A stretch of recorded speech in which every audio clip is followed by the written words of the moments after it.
तिकडे नाशिकमध्ये पावसाचं अकराळ विक्राळ चित्र असतानाही अतिउत्साही पर्यटकांचं सेल्फी प्रेम काही केल्या कमी होताना दिसत नाहीये। पाण्याजवळ जाऊन सेल्फी काढण्याकरता हे पर्यटक उद्दामपणा करतायत आणि नाशिकच्या नांदूर मध्यमेश्वर धरणाजवळचं हे चित्र बघायला मिळतंय।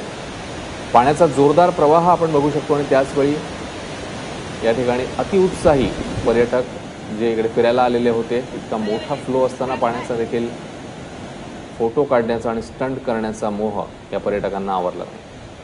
तो अशा प्रकारचा कुठचाही मोह तुम्ही अजिबात करू नका जो आपल्या जीवावर बेतू शकेल।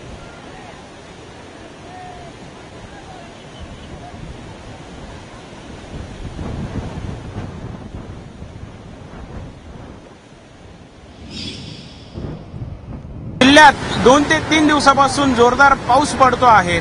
यामुळे जिल्ह्यातील पाण्याची पातळी वाढलेली आहे। मी आता नांदूर मध्यमेश्वर धरणावरती आहे, जिथे सध्या 49,000 क्युसेक्स पाण्याचा विसर्ग करण्यात येतो आहे आणि आपण बघत आहोत की अक्षरशः तरुणाई इथे वेड्यासारखी गर्दी आहेत। सेल्फी काढण्यासाठी, फोटो काढण्यासाठी या धोकादायक पुलावरती तिथे गेलेली आहेत। आपण बघत आहोत की किती वेगाने या पुलावरती पाणी सगळं आदळतं आहे आणि अक्षरशः पूल वाहून जाईल की काय अशी परिस्थिती सध्या दिसून येते। आणि तरी सुद्धा इथे अक्षरशः ही मुलं तिथे फोटो काढणं, सेल्फी घेणं एवढंच नाही तर अक्षरशः इथून दुचाकीवरून देखील प्रवास हा केला जातो आहे।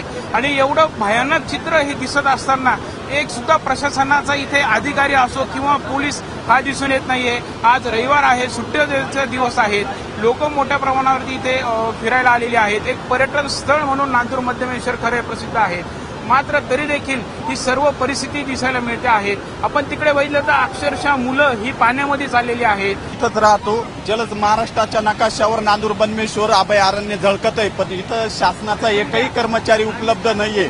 इथं मागील वर्षी या उतरत्या पाण्यामध्ये एकाने स्टंट केला होता, तरी मुख्यमंत्र्याच्या आदेशानुसार इथे एक मागील वर्षी कर्मचारी नेमला, पण यंदा कोणत्याही परिस्थिती या ठिकाणी कर्मचारी नेमला नसून इथं प्रचंड पर्यटकांची गर्दी झाली, पण त्यांना पाण्यापासून रोखण्यासाठी शासनाचा एकही कर्मचारी जलसंपदा विभागाचा उपस्थित नाहीये। कॅमेरामन मनोज सह प्रांजल कुलकर्णी, नांदूर मध्यमेश्वर, नाशिक।